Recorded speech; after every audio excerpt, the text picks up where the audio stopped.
Now, for more on this matter, we're now joined by our correspondent Roee Ruttenberg in Doha. Hello, Roee. It seems that the Taliban in Doha are keen to talk. Why do you think that is, and how can we be certain that they represent the full authority of the Taliban?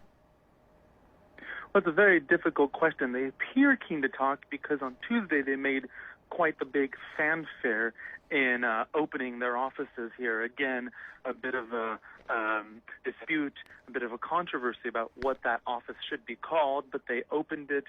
They were involved in a ribbon-cutting ceremony with Qatari officials, very keen on having this be a sort of quasi-embassy of sorts.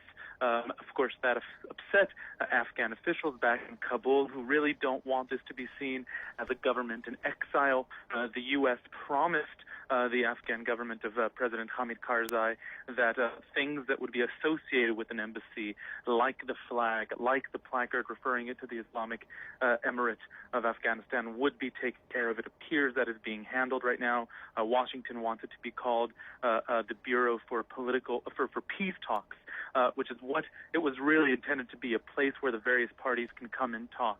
And the Taliban made quite a big show of the fact that they're open for business, that they're ready to talk.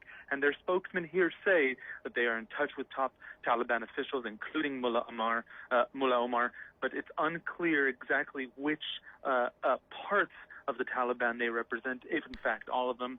What we've seen so far is it appears that the Taliban are keen on having a two-pronged strategy. One is a militia that it continues to engage in combat with the U.S., what they call foreign invaders in Afghanistan. And the second is a political negotiating arm that will be based here in Doha and will be the administration, the division that engages in discussions, negotiations, and talks.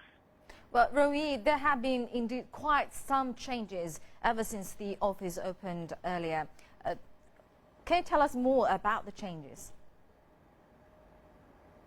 Well, since the office opened, one of the things that we've noticed is that the placard that was on the front has been removed. We went there a few hours ago. It is no longer in place. That was the placard that referred to the office as the Islamic Emirate of Afghanistan. That was the name, as you mentioned, under the Taliban's rule of the country of Afghanistan. The second thing was the flag with Arabic calligraphy on it, a white flag referring to Islamic scriptures. That was meant to identify the office as an Islamic entity of sorts.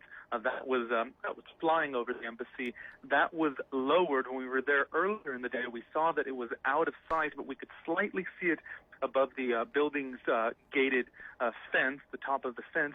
We could slightly see it, but as we were there were Qatari contractors that were called in, and they were actually either lowering the flagpole or removing it. They had electronic sawing equipment to get rid of it. One of the Qatari policemen told us they were going to take it down completely. It seems that the U.S. was caught off guard, not by the opening of the office, but by Afghanistan's reaction to it. President Karzai feeling perhaps betrayed or sideswiped that this sort of a quasi-embassy or alternative government in exile was being formed, not just being formed, but being formed with a nod from the U.S. and particularly Qatar, and so requesting that be changed before any further talks are even considered.